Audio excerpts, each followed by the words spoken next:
Elaine Kub is our marketing analyst this week.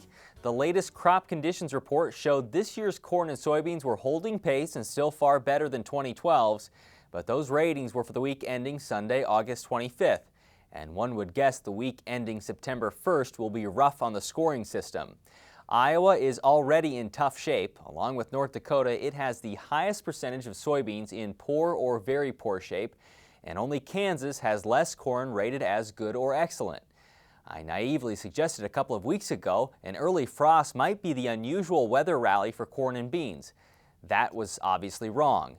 Even if temperatures back off now, a strong close to last week's markets and a monster Monday have brought back the bulls. We talked with Elaine Wednesday afternoon about floors and ceilings for 2013 and how corn and soybeans were weathering this week. Well, this week has definitely been marked by some liquidation, which we would expect to see because we've got a 3-day holiday weekend coming up and it's the end of the month. So it's natural, and particularly after the big move we've had, beans have moved up more than $1 just in the past week, more than $2.50 over the past month. So it certainly makes sense for the funds and the speculators, for instance, especially to be pulling out of this, taking out some of their profits. But I think that whatever downward movement or the sort of pause that we're experiencing this week, the underlying factor is still very bullish when you consider the weather that's going on out in the country and just the overall production picture. How far can that carry if it, that obviously the start of a weather rally on Monday or maybe the finish based off of what happened last week as well, but how could that continue again? That's a really good question, whether it's all priced in already or whether there will be more to seen. And I'm in the camp that there is more to be seen because I think that we are having bushels being lost right now as we speak. I think that the damage that's being done by the hot and dry weather this week throughout the core of the Corn Belt, not just in the droughty areas here in the western Corn Belt, but even in the central and eastern Corn Belt, there are cornfields firing, like I said, as we speak. Yeah. And I think over the holiday weekend, people will take another stock of this and perhaps realize the damage that's being done because the crop is so late. From what you hear or from what you read, what's your impression of how the crop looks, corn and beans, as it goes from Nebraska, South Dakota, Iowa, Illinois, kind of those states? Well, Nebraska, has a lot of irrigated acres, so that has certainly helped some of them, but the dryland acres are sort of hit and miss. But the thing to keep in mind about the irrigated acres is all the money that has been spent on irrigation this year means that the cost of production has therefore gone up. And you're looking at December futures prices that do not necessarily reimburse a farmer for their cost of production right now, particularly in irrigated Nebraska.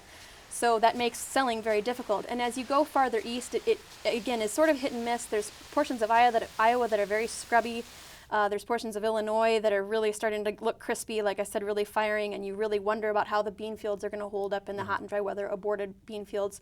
And Ohio, when you go very far east, has been like the one last portion of the Corn Belt that has had some really great crops. But even the Pro Farmer Crop Tour a couple weeks ago, didn't find anything really overwhelming there. So there's nothing overwhelming, and we're getting all kinds of estimates now bringing the production numbers back down. Yeah, it was kind of a tempered tour. They kind of took the legs out from Ohio because Ohio had so much, hoopla to it after the last USDA report. But how wide is the distance between the floor and the ceiling for the new crop? I think for corn, the floor is pretty well established here. I think that from a demand perspective, we've certainly got room for the ethanol industry to keep on demanding it. So I think, there's certainly a floor there. And like I mentioned, the cost of production, we're already below it in many cases. The ceiling, I don't know. It depends on exactly how bad things are getting burned up this week, especially. There might be a little more room for it to come up. For soybeans, I think the range is just wild. Like we've made it above the $14 mark. $14.09 3/4 was the contract high for the November soybeans from last September, and we have not quite made it through there yet. But once you go through that, who knows where the ceiling is? There's just a wide window. For soybeans have been kind of stable these last couple of days, and this is on Wednesday, and God knows, it could go 40-50 cents on any given day anymore. And a free scare could do wonders too. Oh wow, yeah, a free scare if it came very early would also affect corn, I believe, because everything is so late. You would expect at the end of August, you're no longer really having these weather markets. You would expect the grain to pretty much be made and be seeing the soybeans turning already, but that's not what we're seeing this year. This is basically like a weather market in early August because of how late we are. How do you expect basis to move as we go towards harvest? I think that is also a weather market, which is unusual for this time of year. We're seeing some large crops coming out of the south, and they're having trouble finding truck freight and just sort of the usual harvest experiences you have. So you will see that, and you will see pressure on basis in the very near term as harvest, the gut slot goes through. But I think once we get past harvest, if we don't have as much grain as these buyers are expecting to see, I think there is certainly potential for another spring rally in basis. For a farmer or rancher, how important is Syria right now? Obviously, global stocks are keeping a close eye on it. Oil is getting to points it hasn't been in a few months here. How important do you think it is for a person on the farm? Yeah, oil, the dollar, gold, everything has also been going crazy this week, just sort of macroeconomic stories that grains don't necessarily follow, but it is important for farmers to follow because they're going to be looking at fuel costs for their harvesting.